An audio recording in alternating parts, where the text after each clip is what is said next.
સુસ્વાગતમ મિત્રો.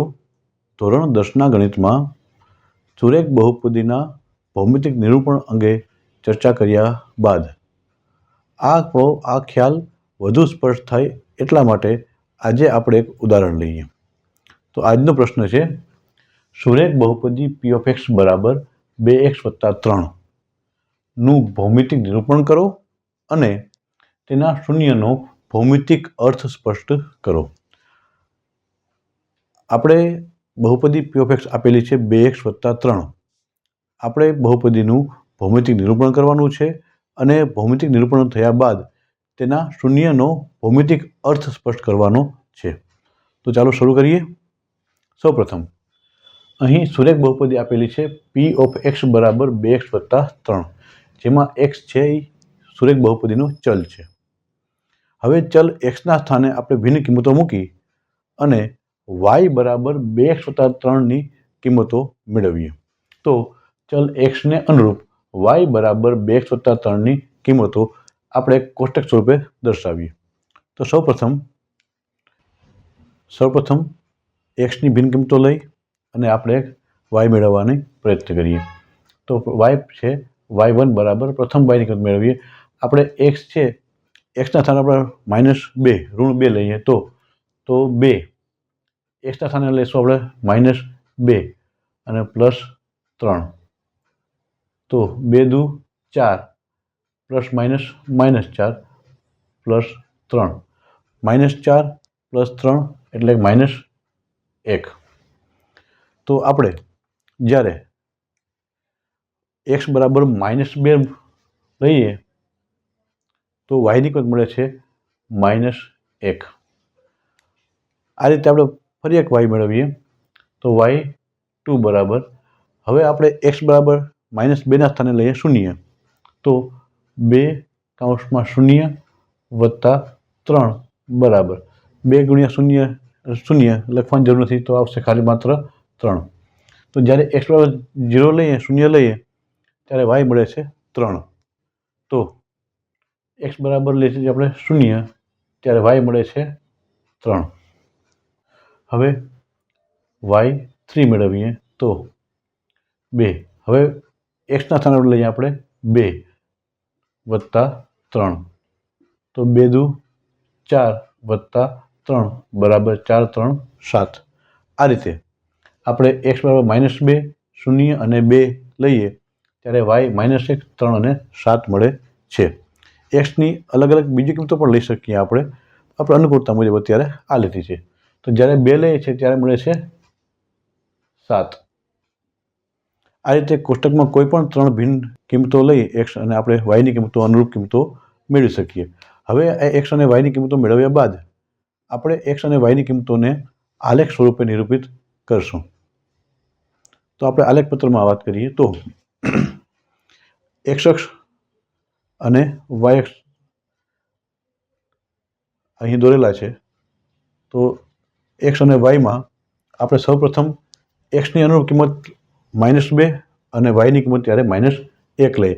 તો x અક્ષ ઉપર -2 લઈએ તો x ઉપર -2 અહીંયા છે અને y ઉપર -1 અહીંયા છે. તો આ બે જ્યાં થાય ત્યાં બિંદુ આપણે લઈશું -2 -1. બીજું બિંદુ છે x0 અને y3. x અક્ષ ઉપર 0 અને y અક્ષ ઉપર 3. તો બિંદુ મળશે આપણા બરાબર y અક્ષ ઉપર બિંદુ છે યામ છે 0 અને 3. વધુ એક બિંદુ લઈએ તો xમાં 2 ત્યારે yમાં 7. x અક્ષ ઉપર 2 અને y અક્ષ ઉપર 7 લગભગ બિંદુ અહીંયા આગળ મળશે.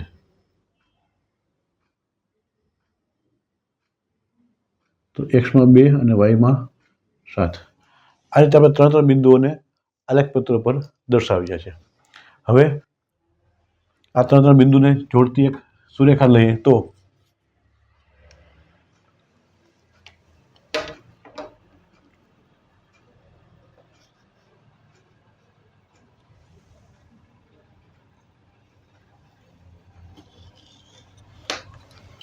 આ 3 બિંદુમાંથી પસાર થતી એક રેખા દોરીએ તો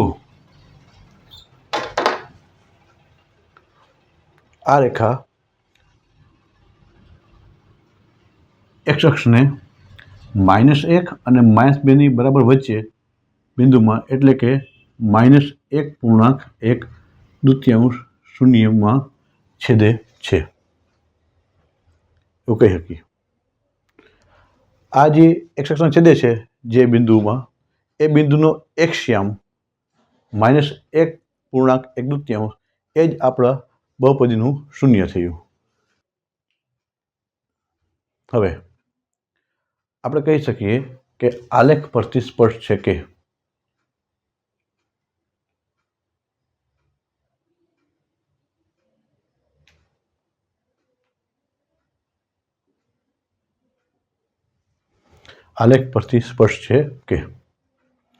જે આલેખ દોર્યો છે તેમાં આલેખની જે રેખા છે એ રેખા એક્સ અક્ષને આલેખ છે આપણો કે y બરાબર 2x + 3 નો આલેખ,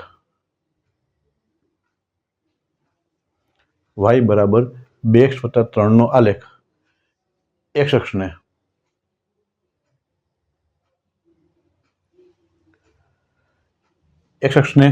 -1 અને -2ની બરાબર મધ્યમાં x બરાબર -1 અને x બરાબર -2ની વચ્ચે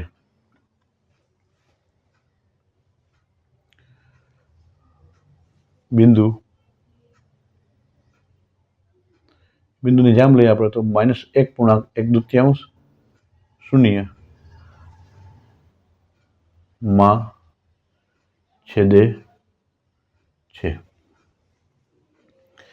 એક્સની અક્ષમાં -1 અને -2ની વચ્ચે બરાબર બિંદુમાં -1.1 અને શૂન્ય યામ ધરાવતા બિંદુમાં છેદે છે. વધુમાં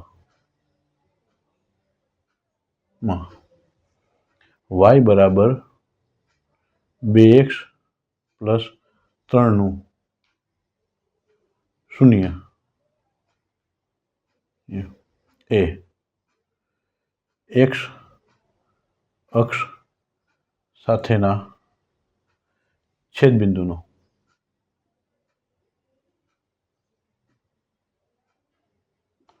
એક્સયામ